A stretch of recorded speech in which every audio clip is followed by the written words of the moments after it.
Hello, everybody. I'm Paul Beckwith, climate system scientist, looking at abrupt climate system change. And I'm a bit blurry. You can see my camera there. I'm just filming the reflection in a computer monitor that's turned off. So let's turn it on here. There we go. So this is the paper I'm going to talk about, How Little We've Seen, a visual coverage estimate of the deep seafloor. So I'm going to talk all about the ocean today. The ocean is pretty much an unexplored place for the most part, especially the deep ocean. We've only covered a fraction of a percent, a very small amount of the seafloor. And it's only a few, half a dozen of select nations that have the money to send the submersibles down to the deepest parts of the ocean. And they stick to the coastlines for the most part, or they look at very specific areas of the ocean and then just repeatedly go back there. So I'm going to talk about those sort of things. I'm wearing... Basically what I do is I connect the dots on abrupt climate system mayhem. I've got the shirt here. And what I also do is, this is one of my favorite shirts, what happens in the Arctic doesn't stay in the Arctic. So I have my son has an online store. I'll have the link in the description if you're interested in a t-shirt for, a party, conversation piece, etc. Then you've come to the right place. Okay, so let's have a look at the paper that just came out 2 or 3 days ago. Okay, peer-reviewed paper in Science Advances, Oceanography, How Little We've Seen, a visual coverage estimate of the deep seafloor. So, despite the importance of visual observation in the ocean, we've only actually imaged a tiny, tiny fraction of the deep seafloor. Okay, so we know, often people throw around the number 70 or 71% of the planet's surface is ocean. Well, 66% of the entire planet is deep ocean with the water greater than 200 meters water depth. Data shows that we visually observed less than 0.001%, a total area approximately a tenth the size of Belgium. Data gathered from about 44,000 deep sea dives shows that it's an incredibly biased sample, right? Near coastlines, near specific coastlines of specific countries that have the submersibles. 65% of all in situ, so within the ocean, visual seafloor observations in the data set were within 200 nautical miles of only 3 countries, the United States and Japan and New Zealand. I bet you wouldn't have bet that New Zealand was one of the top 3. 97% of all dives that are compiled in this study have been conducted by just 5 countries, the US, Japan, New Zealand, France, and Germany. So we basically have a very small and biased sample of data on the ocean floor. And of course, the ocean floor is becoming more and more important. It was in the news recently, but not in a good way. It was in the news in terms of deep sea mining for manganese nodules. And I'll talk about the Clarion-Clipperton zone where CCZ, where these manganese nodules are going to be plucked off the ocean floor and how that can impact things. Because it turns out that oxygen is produced without life in a chemical reaction down in the deep ocean floor by these manganese nodules. Okay, so the deep ocean, 200 meters or deeper, that's 3.3 feet per meter, so that's 660 feet or deeper. That covers 66% of the Earth, encompasses, it's of course the largest ecosystem on the planet, and the ocean provides critical services and resources to people. It's the least explored and understood biome on Earth. It's a haven for diverse ecosystems and processes that provide critical benefits to the planet and humans, ranging from oxygen generation, right? The nutrients come from the deep ocean, come to the surface, allow phytoplankton blooms to then generate oxygen. It regulates the climate, obviously. It absorbs tremendous amounts of heat and greenhouse gases. There's lots of food from the ocean for humanity, and there's lots of pharmaceuticals, new drugs, cancer cures, etc., from different types of sea creatures. So the deep ocean and the deep seabed are intrinsically linked, of course. So the benefits of the deep ocean and the deep seafloor, the benthos, are interconnected. So phytoplankton, which I've already mentioned, they're fed by upwelling of cold, nutrient-rich deep waters. Phytoplankton produce an estimated 80% of the world's oxygen. The other 20% is from plants on land. Right, so that's a huge chunk, ocean covering about 71% of the surface of the Earth, and yet 80% of the oxygen generated by the oceans. From the sinking of so-called marine snow, those are particles that descend to the deep abyss. It looks like a snowfall in the ocean. To the great whale conveyor belt. Well, what's the whale conveyor belt? You've probably heard that when whales die in the deep ocean, their bodies eventually, they fill up with gases and so on, decomposition, but then eventually they sink to the ocean floor, and you can get an entire ecosystem forming around the whale carcass on the ocean floor. And there's food there for decades from some of these whales at the deep ocean floor with little micro creatures, etc. The deep ocean also plays a key role in carbon sequestration, right? Huge carbon sink. Also regulating climate because of the heat capacity of water, can absorb huge amounts of heat. The value of carbon transported and stored in the deep sea is estimated to have a social impact cost of $159 billion per year. That's probably more like $170 billion per year because the US dollar is being devalued thanks to the government policies. The ocean supplies 200 million tons of fish and seafood annually. It feeds about 20% of the world's population. It employs 60 million people worldwide.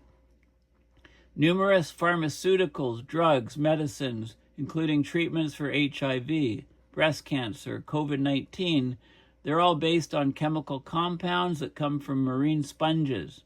So in the past 50 years, researchers have discovered thousands of compounds in marine organisms like sponges, sea hares, sea squirts, and bacteria. Sea squirts, that's not small people in the sea. That's a type of marine creature.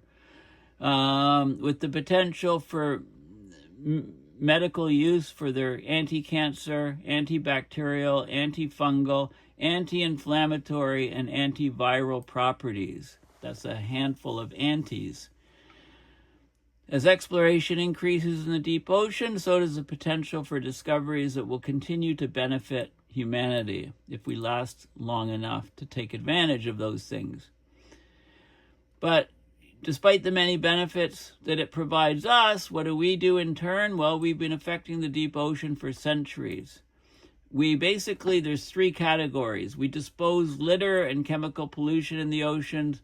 We exploit the biological and geological resources, and climate change and ocean acidification are harming the ocean. The negative impacts on deep sea ecosystems will nearly double as exploitation and climate change increases in the near-term future. So, some examples. The ocean has absorbed 90% of the excess heat on the planet. Right? So 90%, so global warming is basically ocean heating, 90% of it is. We only see the 10% of the heating that occurs in the atmosphere, and look at the havoc that wreaks on our societies. Also, the ocean has absorbed 30% of the CO2 released into the atmosphere by human activities. So the heat and CO2 results in warming of the oceans, deoxygenation, because warmer water can hold less dissolved gases like oxygen. And also acidification, the increase of CO2 in the ocean, carbonic acid, ocean acidification. The warming causes increased stratification. That changes the global ocean circulation patterns. I talked about the Beaufort Gyre in a recent video. I've talked a lot about the AMOC and the connections between them. Inhospitable environments for deep sea life, especially with the acidification. These changing oceanographic patterns affect the biodiversity, the habitability, and the productivity globally across all ocean depths.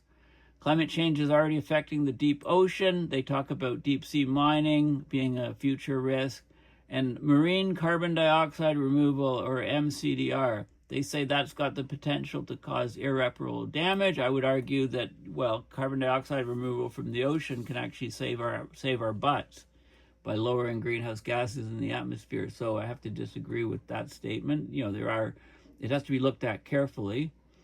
But we barely, literally, while human activity threatens the deep ocean, we've barely scratched the surface when exploring and characterizing the deep seabed. We're only beginning to understand the role of the deep ocean floor in the ecosystem. We're discovering new bentha plants and animals, flora and fauna. Fauna they talk about specifically, to understanding how deep seafloor geology interacts with the surrounding subsurface biology. Okay, so they talk about how visual observations of the ocean floor is a great way of finding out about the ocean floor. If we can go there and look at it, we can pick out all kinds of things that, say, a probe or sensor couldn't do. That's one thing. I mean, we have lots of acoustic, other remote sensing data, but visual observations are a critical component of seafloor exploration. And here's some notable discoveries that we've made in the ocean using visual observations. They don't have the Titanic here. That's an oversight, I think. But the first hydrothermal vents found in the Galapagos Rift in 1977, right? All this sort of forest of life on, near a deep sea vent at the deep ocean floor, discovered in 1977 by seeing it with a submersible. The alkaline Lost City hydrothermal vent field on the mid-Atlantic ridge, right, where new ocean floor is being created. The impact of the Deepwater Horizon oil spill on coral regrowth in benthic communities in the Gulf of Mexico, observed.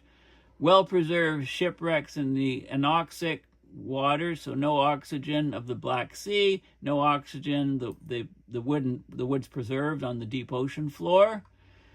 And of course the Titanic, it's not mentioned here. So we have deep submergence vehicles, DSVs, we have HOVs, human occupied vehicles, ROVs, remotely operated vehicles, autonomous underwater vehicles, AUVs, those are like underwater drones, tethered tow cameras, benthic landers, things that basically, we tow things behind ships in the deep ocean.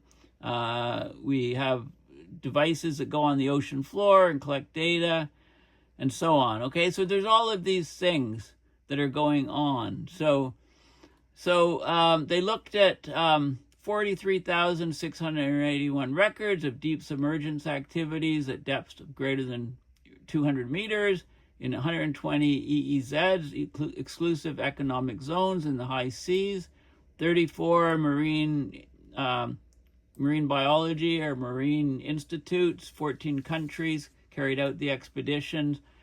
They estimated a maximum visual seabed coverage of 2130 square kilometers using the dive-based method, and then using another method, extrapolating, they got 3823 square kilometers. The Earth's total surface area, 510 million square kilometers. The sea floor makes up 360 million square kilometers, which is 71%. 71% of the surface is covered by oceans. 93% of this ocean area is deep sea floor. Water's greater than 200 meters or 660 feet deep. So that's 66% of the Earth's total surface area. So basically, our deep sea visual tools have only observed 0.0006 to 0.001% of the deep sea floor since 1958. So next to nothing. Okay, and this is showing. So this is showing some of the areas of the world. This is deployments to the ocean floor in the brighter, so the bluish, and then the pink is higher, or red is higher, and then the bright areas here is the highest. These are deployments on, and look, most of them are in coastal areas around the world.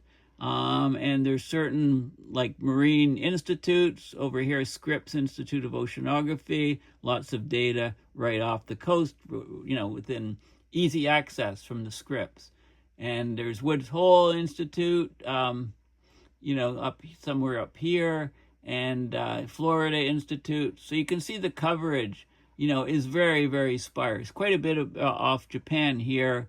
Look down here where New Zealand, look at all this stuff that they've looked at. So New Zealand's punching way above their weight. We're in the top 3 globally for undersea exploration. And then they show a couple, like this is Monterey Bay in the USA up here. So they're focusing on some of these areas. So this is just expanded, Monterey Bay here. This is Hawaii over here. And then they have Japan. This is Japan here, and then New Zealand here. So there's selected spots, and this is some of the data over time. This is from the 50s to now, and you can see the uptick of exploration. This is from the U.S. This is from New Zealand. Is second here, Japan. And then other countries. This is within 200 nautical miles of the coastline, and then in the high seas further out. So you can see, and it's dropped off a cliff here in the 2020s. Okay, just, COVID's been a factor, cut budgets, etc. But, it looks like it's going to be a huge drop in the 2020s compared to the 2000s and the 2010s. Okay, this is deep submergent activity, 1960 to 69, shows activity. Some of these were looking for lost H-bombs in the water, some looking for oil, things like that. That's in the record. This is deep submergence activity, 2010 to 2019. And you can see it's much less. It was a lot more done in the 60s. But there is, and it's more tightly focused into specific spots. But it's down. This is showing dive operator trends by decade, another way of looking at it. You can see, again, a huge drop in the 2020s. Here you've got the US, you've got New Zealand, you've got Japan, you've got France, Germany, all other countries. So big upticks, but it's basically dropped off a cliff, literally. This shows the depths, the water depths being explored, the number of dives. This is below 6,000 meters. You can see very little work done below 6,000 meters. This is 4,000 to 6,000 meters. The next curve up, spike in about 2015 or so. Next curve up, 2,000 to 4,000 meters, 1,000 to 2,000 meters. And then between 200 and 1,000 meters depth here. So you can see, it's all dropping off a cliff in the last year, basically. This is showing another breakdown of the maximum depths of deep sea dives from 1958 to 2024. So you can see this is a percent of the ocean area that's in this depth range. So percentage of the ocean area, great, deeper than 6,000 meters. Just a small chunk is deeper than 6,000 meters, right? That's 18,000 feet, almost 19,000 feet deep. Very, very deep ocean, small chunk, and it's been kind of, so it's explored proportionately to the area. There's been quite a bit of exploration. And then you can see, not so much 4,000 to 6,000 meters. And look at the how, so this shows you the bias, the samples. When we talk about the ocean floor, we're very biased to very shallow water. I mean, look at the exploration compared to the area coverage on the Earth. This is a depth that we know very little about. So any seafloor depths in this range, we know squat about it, basically. We've way undersampled. This is some of the features in the ocean floor, the percentage of the ocean that has that feature, and then the percent of the activities. So the abyssal hills, and this is not abysmal hills, it's abyssal, the abyss, the deep water, the abyssal plains. So this is so they make up a big chunk of the ocean, and they're underexplored. The mountains, the rises, the plateaus, the slopes. We've oversampled the continental slopes because they're easy to access compared to the deep ocean. Troughs, escarpments. We like escarpments for some reason. Lots of different types of sea life in a short space, right? If you look at different sea life that grows on the escarpments, there's a huge depth variation. You don't have to go very far. You just go up and down. You can see all kinds of different life at different depths. Seamounts, canyons. Look at this. We like canyons. We like looking at canyons. Huge oversampling of canyons. Okay, so this is showing the canyons, the distribution of canyons. So Monterey Canyon, USA, we know everything about that, but squat about many other canyons. Well, we know something. This is Japan, USA, another canyon, Grand Bahama in the Bahamas, and then all of these other areas. Okay, there's some areas, probably a lot of these chunks here are off New Zealand. What else can we look at? This is the number of operating countries, institutions, and platforms. The numbers here, so number of countries, this is 0 countries to 10 countries. So about 6 countries. We had about 8 or 9, and it's dropped off. This is the number of institutions. Some countries have more than one institution. So you can see up to maybe 25 institutions at the peak. And this is a number of different platforms. So different, this would include oil companies that have platforms and other people that are looking at the ocean floor. Number of platforms, different types of deep submersive vehicles. So the different variations of the equipment to go down there. And they talk about hydrothermal vents being very, very important for the ocean. Right, very key thing for looking at different types of life. So we've studied those quite well. But recent interest in deep sea mining, the U.S. is planning on opening deep sea mining. I don't know if you saw that news release from the U.S. government. So that's led to more expeditions using deep submersive vehicles. It's called the Clarion-Clipperton Zone, CCZ. It's an area of the Pacific Ocean that's about 6 million square kilometers. There's a lot of manganese nodules, that should say nodules, not modules. Manganese nodules and other mineral-rich resources on the ocean floor. Recent expeditions have led to the discovery of hundreds of new species down there, and the prediction that thousands more are yet to be found in this region. So most recently, the most exciting discovery, one of the most exciting ocean discoveries, was the discovery of dark oxygen production. So oxygen being produced by chemical reactions, not by plants. Electrochemical reactions between polymetallic nodules. These are the manganese nodules. So oxygen's produced where these nodules are. Well, let's take all the nodules out, and then, hey, where's all the oxygen on the seafloor? It disappeared.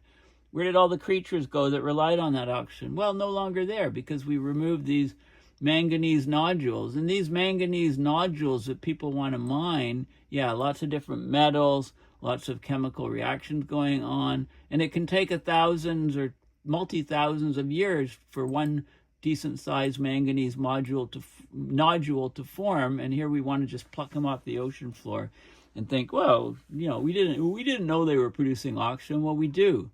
Okay, so this should be looked at very, very carefully. It's very important, very critical. If it had not been for mineral-rich resources and the commercial interest in mineral extraction, the scientific community may not have conducted this number of expeditions in the CCZ. Neither of these discoveries might have been made about the dark oxygen production. Okay, with each subsequent dive and observation, the scale of biodiversity and geology of the ocean floor are expanded and redefined. Okay, and then they go on and they talk about the time. So with the continued anthropogenic pressures on the ecosystem and the slow pace of deep ocean exploration and observation, we don't have thousands of years. It would take thousands of years to visually characterize the entire deep sea floor once.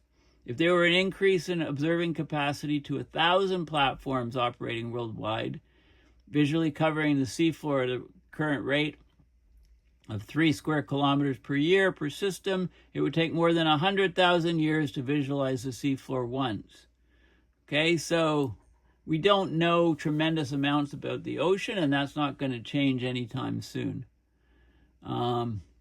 So anyway, yeah, and so they go on about how they collected the data, the dive set, 43,681 records in the data set, 31 institutions, 14 countries.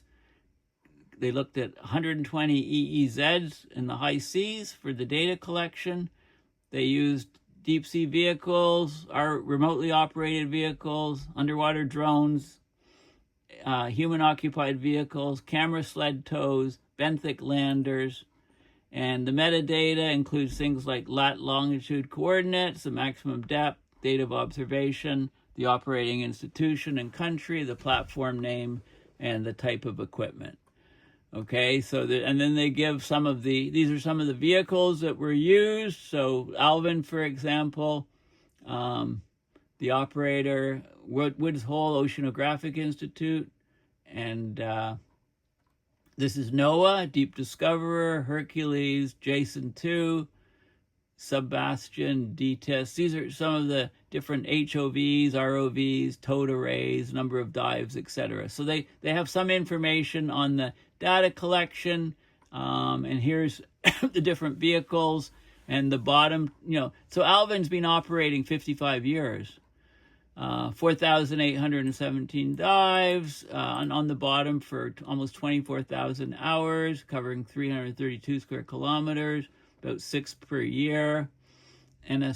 NDSF, and Woods Hole Oceanographic Institution, right? So you can see all of the information. So anyway, this is a very fascinating and interesting article on the deep sea floor. I'll be sure to I have done videos on the oxygen production from the manganese nodules when that discovery was made. And also, I think I've done some videos on the idea of deep sea mining. And those are becoming more relevant now. So thank you for listening. Please go to my website, paulbeckwith.net. And donate to PayPal to support my research and videos, or you could consider getting, I showed you this shirt, What Happens in the Arctic Doesn't Stay in the Arctic, and this one, Connecting the Dots, Abrupt Climate System Change. Remember, these prices are in Canadian dollars, so that's about 30 US if you want to know the conversion. Something like that, maybe, about that. That would be my guess on the latest conversion. Anyway, thank you for listening, and make sure you subscribe to my YouTube channel, and please share it around to your friends, and especially to any climate denier friends that you want to try to set straight. Although, often that's a lost cause, but we got to keep trying, right, to instill climate knowledge to people that are choosing to, to have opinions as opposed to any science behind their thinking. Okay, well, thanks for listening, and bye for now.